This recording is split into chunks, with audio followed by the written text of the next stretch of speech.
बिना सुजी अटा बेसन मैदा इनो सोढ़ा आज आम बनइबा जन्माष्टमी स्पेशल हेल्दी आउ सुपर टेस्टी नुआ रेसिपी ता सहित बनइबा स्वादिष्ट चटणीटीए खाइबा को टेस्टी लगे बनइबा सबुठारु सहज कम खर्चर आ कम समय रे जेकोसी पूजा उपास व्रत आपण मैंने बनईकी खाई पारिबे। ए पिठाटीर स्वाद एमिति जे आपण मैंने ताकू सप्ताह को 4 थर बनईकी खाइबे। तेबे मोर प्रिय दर्शक बंधु मोर आशा आज रेसिपीटी समस्त को पसंद आसीबो। नमस्कार मामा किचन ओडिया को आपण मानक अनेक अनेक स्वागत। आज हेल्दी रेसिपी पाई प्रथमे आमे चटनी बनइबा। एठी गोटे पैन मु नै आइछि। पैन भलो भाबरे गरम हैला परे एबे आमे देई दबा आधा छोटो चामच तेल। तेल भलो भाबरे गरम हो गला परे एबे आमे देई दबा आधा छोटो चामच जीरा। जीरा भलो भाबरे फुटी गला परे एबे आमे देई दबा 4 बड़ चामच बादाम। बादाम देला परे गैस रो फ्लेम को आमे मीडियम रखिबा। बादाम को आमे भलो भाबरे हल्का से भाजी नै जिबा। ए चटणीटा खाया पाई भारी टेस्टी लगे। आपण मान ताकू रुटी परोटा इडली चकुड़ी सबुतरे खाई परिबे। खाइबा पाई मध्य भारी स्वादिया लागिबो। एइटी बादामटा हमर हल्का से भलो भाबरे भाजी आसलानी। एबे हम कोन करबा ना अल्प किछि भृषंग पत्र देई दबा। ताकू मध्य हमें बादाम सहित भलो भाबरे मिसेइकी भाजी नै जिबा। बादाम आ भृषंग पत्र भलो भाबरे हेइ गेला परे एबे आमे देई दबा 2टी कंचा लंका। चटणीटा राग पाई जेतिके आपण माने राग खाउजोंते सेही हिसाब रे आपण माने कंचा लंका आउ गोटे 2टी मध्य देई परिबे। तापर एबे आमे देई दबा जेतिके आमे नेइथिले बादाम तार आधा दबा आमे नडिया। नडिया को छोट छोट पीस करी काटी नेइथिली मु। एथि पई बादाम सहित नडियाटा हमर एका संगे भलो भाबरे भाजी हेइ जिवो। तो नडिया और बादाम को आमे भलो भाबरे मिसेकी भाजी नै जिबा। ए चटणीटा खाया पई टिके चटपटा रहिबो। तो या को आपण माने अरुआ भात रे मध्य खाई पारिबे। बहुत बढ़िया लागिबो। तो एइठी एबे हमर बादाम और नडिया भलो भाबरे हेइ आसलानी। ताकू आमे छाड़ीबा भलो भाबरे टिके ठंडा हवा पाई। जेकोसी पूजा व्रत रे मध्य एइ भला चटणीटी आपण माने बनईकी खाई पारिबे। कारण एथरे आमे पियाज रसुन दबानी। तो ये गोटे मिक्सर जार मु नहीं आइछि जो ठंडा करके आमे रखिथिले नडिया बादाम भृषंग पत्र और लंका को एइठे सब जंग आमे देई दबा। ध्यान रखिबे ए चटणी रे पानी आमे दबानी। पानी देला माने खराब हे जिवो चटणी। मु जो प्रोसेस रे चटणी टिके बनौछि आपण माने सेम प्रोसेस रे बनइबे। एइठे बे देई दबा आमे स्वाद अनुसार लूण आधा छोटो चामच। तापर एबे आमे देई दबा अल्प किछि पुदीना पत्र और अल्प किछि धनिया पत्र। धनिया पत्र और पुदीना पत्र मिसेकी देले तार फ्लेवर और बास्ना दुईटा जाक बढ़िया आसीबो। चटणीटा हमर खाइबा पई अधिक स्वादिया लागिबो। पानी दबानी आमे भलो भाबर ताको ग्राइंडिंग कर नै आसीबा। बिना पानी रे ग्राइंडिंग कले कोन हबो ना बादाम और नडियाटा हमर भलो भाबरे बाटी हे जिवो। तो एबे आमे देई दबा गोटे गिना फ्रेश दही। जो गिनार आमे मापिकी नैथिले बादाम से सेम गिनार देई दबा आमे दही। खट्टा दही नबानी भलो लागिवोनी। फ्रेश दही ही देबे। सेम गिना धोईकी गोटे चामच पानी एठी आमे देई दबा। जदि दही दबा पई चाहू नाहाती ताले लेंबू रस मध्य देई पारिबे। एबे हम कोन करबा ना भलो भाबर ताको चिकन करिकी बाटिकी नेई आसीबा। तो एई भलिया भाबरे आपण माने चटणीटी की बाटी नै जिवे। अधिका पतला रखिबेनी कि अधिका बहलिया रखिबेनी। चटणीटा एई भलिया भाबरे आपण माने बनइबे। एमितिरे भी भारी स्वादिष्ट लागिबो। ताको आपण माने सेमिति मध्य खाई परिबे। किंतु ताको तड़का देई देले तार फ्लेवरटा 2 गुण ही आसीबो। तो तड़का पई एठी मु गोटे चामच तेल गरम कर नेइतिली। तापर एबे आमे देई दबा आधा छोटो चामच सोरिष 2 पिंच हेंगु। तापर एबे आमे देई दबा अल्प किछि भृषंग पत्र। भृषंग पत्रटा भलो भाबरे हेइ गेला परे एबे आमे देई दबा गोटिए कंचा लंका भांगी देई दबा। तार बास्नाटा बहुत बढ़िया आसीबो। सुखिला लंका जगह आपण माने कंचा लंका देबे। कंचा लंकार फ्लेवरटा बढ़िया आसीबो तड़का रे हमरो। तापर एबे आमे देई दबा आधा छोटो चामच लंका गुंड। एमिति तड़काटा बनेले अधिका बिल्कुल पोड़ीबोनी।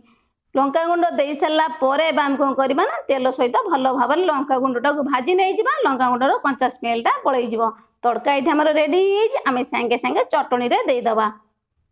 एबे हम कोन करबा ना तड़काटा को चटणी सहित भलो भाबर टिके गोळै के आमे मिसेई नै जिबा। देखिया पई जेतिकी सुंदर देखा जाउची ना खाइबा पई मध्य सेतिकी स्वादिया लागिबो। जदी आपण माने फुल प्रोसेस रे चटणी टिके बनइबे आ खाइबा पई एते स्वादिष्ट लागिबो मु कहिले किछि नै आपण माने बनिला परे ही जानि परिबे। एबे हमर बनी जाइछि हेल्दी आ सुपर टेस्टी चटणी। देखा जी सुंदर लगुच खायापी से स्वादिया लगे। तापर ये 4टी आलू को चोपा छड़े मु पानी रे रखी नहीं पानी रे मुझे रखी आलूटा बिल्कुल कला पड़ोनी। एबे आमे कौन करबा ना ये आलू को आमे ग्रेट करबा एकदम पतला करके आमे ग्रेट करबा तेणु करी छोट होले आपण माने ग्रेट करिवे।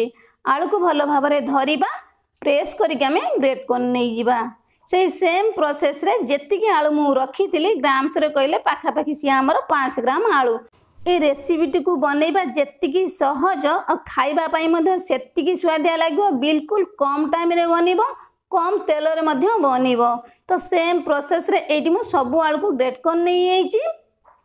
जेतिकी आलू आपण माने बनैबे से अनुसार आलू को आपण माने अधिका कम करके नेबे। तो एबे आमे कौन करबा ना ये आलू लछाटा को आमे धोइबानी एमिति ही बनैबा तेणु करी आपण माने आलू को धोइकी ही ग्रेट करिवे। तापर एबे आमे देई दबा गोटे छोट पथुरी मु नै आइची 2टा कंचा लंका आ छोटिया खंडे दबा आमे अदा खाली फ्लेवर पई दबा अधिका अदा आमे दबानी भलो भाबर ताको एठी आमे छेची नै जिबा। अदा और लंका को एई भला भाबर आमे हल्का दरदरा करके छेचिबा। जदि आपण माने अधिका राग खाया पई चाहुचंदी आउ गोटे लंका को मध्य छेचिकी आलू रे देई परिवे। एबे आमे देई दबा स्वाद अनुसार लूण आधा छोट चामच। तापर एबे आमे देई दबा अल्प किछि कटा धनिया पत्र। एबे आमे देई दबा गोटे बड़ चामच कॉर्नफ्लोर। कॉर्नफ्लोर जगह रे आपण माने मैदा मध्य देई पारे किंतु कॉर्नफ्लोर देले रेसिपीटा भलो ही बनिबो। एबे आमे कोन करबा ना चामच रे भलो भाव रे गोळेई नै जिबा। तो एठी आमे पानी दबानी सेमिति ही गोळेइबा। जदि आपण मानकु पतला लागुथुबो आउ आधा छोट चामच कॉर्नफ्लोर देकी आपण माने गोळेई परिबे किंतु एका संगे अधिका कॉर्नफ्लोर देकी गोळेइबेनी गोळेला माने भलो बनिबोनी। एमिति गोळेले कौन हम ना बिना सोडा बिना इनोरे एकदम हल्का बनिबो सॉफ्ट नरम रहइबो ए पिठाटी। एई भलिया भाबर आपण माने डोटा को रखिबे अधिका पानिया करिबेनी कि अधिका बहलिया करिबेनी। आलू लछटा जेमिति हम देखा जाउथबो सेई टाइम भितर तावा एठी मु गरम कर नेइथिले तावर आमे तेल दबानी गोटे गोटे चामच करके आमे देई दबा। जदि आपण मान चाहुचंती बड़ साइज पिठा बनेया पे आपण मान देई परिबे कि एमिति बनेइले जल्दी बनिबो देखिबा पई मध्ये बहुत सुंदर देखा जिवो। सेम प्रोसेस रे आमे सब पिठा को छोटे छोटे करके बने नहीं जिबा आ खाइबा पई मध्ये एकदम स्वादिया लागिबो पूरा कोमलिया रहइबो छोटरू बड़ समस्त पसंद आसला बडे आज रही सुंदर रेसिपीटी। तो सेम प्रोसेस रे सब पिठा को तावारे मु देई देली गैस रो फ्लेम को लो मीडियम रखी 5 मिनिट आमे छाड़ी दबा। आमे अल्प तेल रे बनेइबा जदि आपण चाहुचंती छांकीबा पई अधिका तेल देकी आपण माने छांकी मध्ये पारिबे किंतु एमिति बनेइले 2-4 चामच तेल रे बनी जीवो। ताको आमे छाड़ीबा गैस रो फ्लेम को लो मीडियम रखी 5 मिनिट पर्यंत 5 मिनिट पर एपट सेपट करके आमे लेउटेई नै जीवा। याकू बनेबा पई हमकु अधिका टाइम लागिवनी कि एथिरे अधिका जिंस आमे ऐड करिबानी। जे कोनोसी पूजा व्रत रे याकू आपण माने बने की खाई परिबे ना हमकु अटा चकटिबार अछि ना हमकु सुजी भाजीबार अछि ना सुजी के हमकु जंतीबार अछि। तापर भी मध्य ए भला हेल्दी रेसिपीटी बनिबो घरे थिबा अल्प किछि जिंस को नै आमे बनाइजंती समस्त प्राय को बनै परिबे छोटरू बड़ समस्त को पसंद आसीबो। आपण मान थरे बनै की खाइला पर ही जानि परिबे। तो एपट सेपट करके आमे सब गुडा को लेउटे नै जिबा। तापर आमे आउ 5 मिनिट छाडी दबा गैस रो फ्लेम को आमे मीडियम रखिबा। लाइट गोल्डन कलर हे कि इटा हमर भलो भाव रे हेई जिवो। ए पिठाटी एकदम सॉफ्ट नरम कोलिया रहिबो छोट पिला मानक टिफिन बॉक्स रे मध्ये आपण माने देई परिबे से माने मध्ये खुशी खुशी रे खाई जिवे। अच्छा कहले देखि बनेबा प्रोसेस केते सहज समस्त प्राय को बनेई परिबे। सोमवार हेउ कि गुरुवार हेउ संक्रांति अमावास्या पूर्णिमा सबुथरे आपण माने खाई परिबे खाइबा पई मध्ये अधिक स्वादिया लागिबो। कोनोसी व्यस्त भितर जदि आपण माने रुटी बनेई पारु नाहंती कि सुजी बनेई पारु नाहंती एई रेसिपीटी को बनेई की खाइबे देखिए बहुत बढ़िया लागिबो। तो सही सेम प्रोसेस रे सबु पिठा गुडी को एठी मु बनेई की रेडी करनी आइछि। केते सुंदर देखा होछि पिठा गुडी आपण मान तो देखि पारछंती ना बनेबा प्रोसेस केते सहज कम तेल रे मध्ये बनेला।